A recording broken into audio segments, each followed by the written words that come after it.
8 if you count all of them. It's just that both electrons for that third bond, they both came from oxygen instead of one electron from carbon and one electron from oxygen.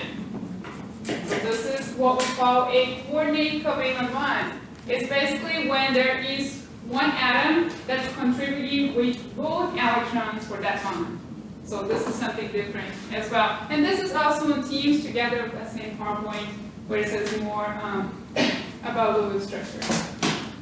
Can you go back to that? Oh, never mind. This one. Yes.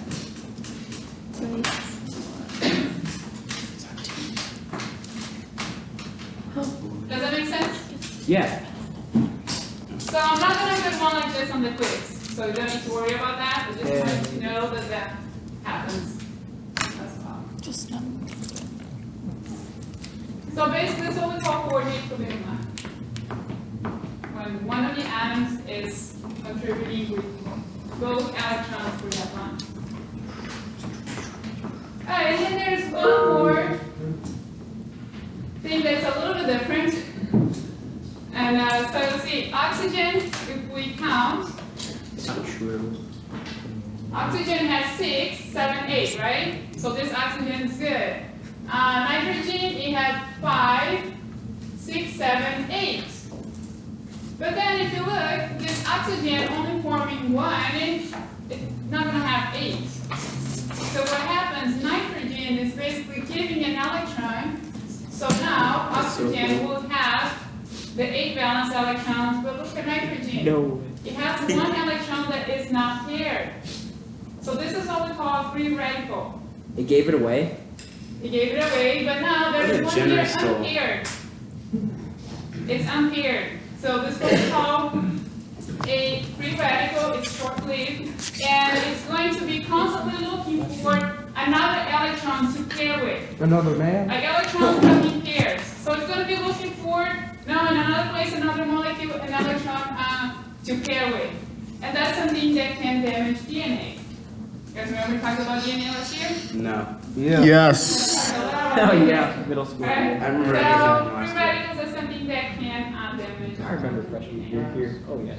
So basically, it doesn't live, it's not going to last for too long, but because it has that one electron that's unpaired, it's kind of, will be constantly looking for another electron to pair with, right?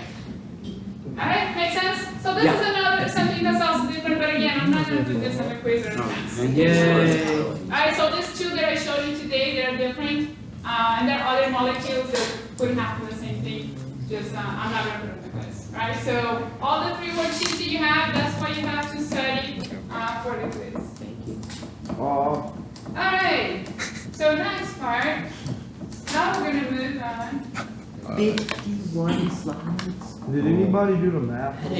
Yes. George. How do you not? I did. Alright. You liberal. Peter, what are you talking about? You did two So far, Is that so we see the Lewis structure. That's What in is here. missing from it? Maybe think about what can we see first? What can you see? What information can you get from the Lewis structure? What is it showing us? The bonds between atoms or Right. molecules. The bonds between atoms within the molecule. Right. So that's what we can see. But what can't we see? We cannot see. the electron configuration. You can still see that. You think of a Because you can see how many molecule. mounts. DNA. No, you need to- you need to see. The shape of the molecule, the 3D shape of the molecule, so with that we cannot see, right? We can see how the atoms are bonded, forming the molecule, but we cannot see the 3D structure of it. Okay, so this is the next part. We're going to convert now the Lewis structure into 3D structure to be able to see what shape the molecules actually have. And so we're going to use Lewis structure and something new that we're going to see today. We call the VSEPR theory. We're going to see what it stands for, right? VSEPR. We just say VSEPR, but we're going to see what it stands for. And vice versa. All right, so balanced shell electron pair repulsion. That's what it stands for. And this is what we're going to look into today to help us figure out the shape of molecules. And if we're going to use balloons, that's why I have a lot of balloons here. Yay! So basically, No. how are we going to do that? Remember, assume also centers of electrons repel each other. We already talked about that, right? The different centers of electrons, whether it is a lone pair or it is a bond, they're all centers of electrons. They all have a negative charge, so they're all repelling each other. That's why they're going to be as far as they can from each other. Right? They don't like each so other? that's one of the things that we're going to consider. And because they're as far as they can from each other, that means we're going to see minimum repulsion, right? If you try to move them closer, they're going to start repelling each other. But since they are as far as they can, we're going to have minimum repulsion and minimum energy, right? So we're going to see how that happens.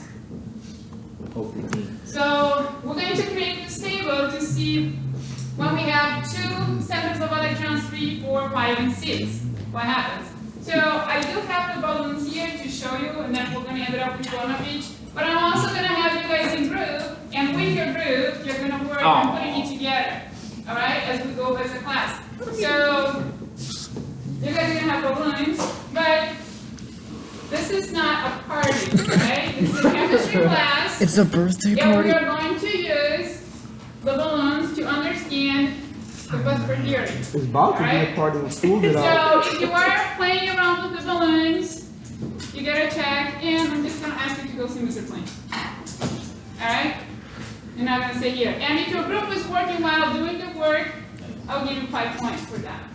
For actually doing the exact work. But if someone in your group is not helping and you're just playing, the group can get any points. Alright? Alright. So we're going to do you 4 are going to be a group. So you 4 and you 4 here are going to be a group. Aaron, I caught her saying And check. the 4 of you are I caught her saying check. Shut up! I caught her saying check. Mrs. Bull? Yes. I caught her saying check. the 3 of you. I think I got that yesterday. Alright, so the 3 of you will be. Wow. So I'm going to give you the balloons first, but don't start yet. There they go. You're going to need a total of 5 of these. Just don't do anything yet. Oh.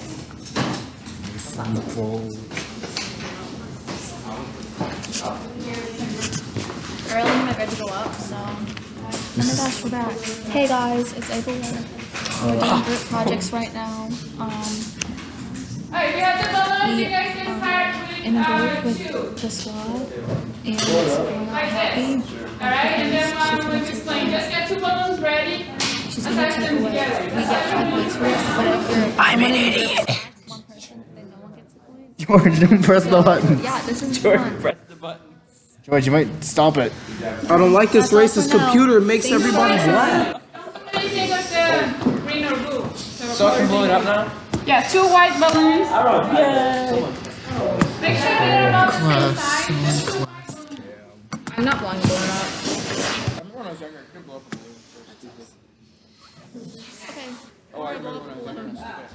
Okay. So Rack is to do all of that? Bro. You pull the sides.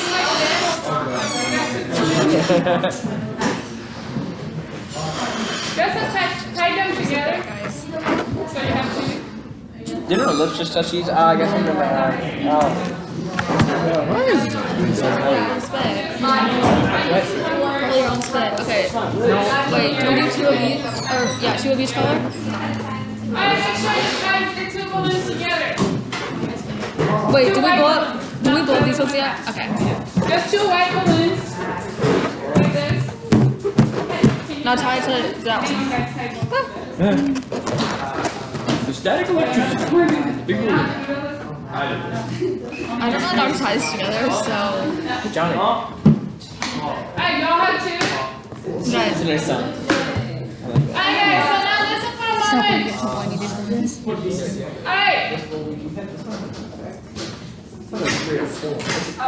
Wait, will you tie them together? Alright guys, so what you have here, the balloons are, just listen for a moment. Not really. The balloons are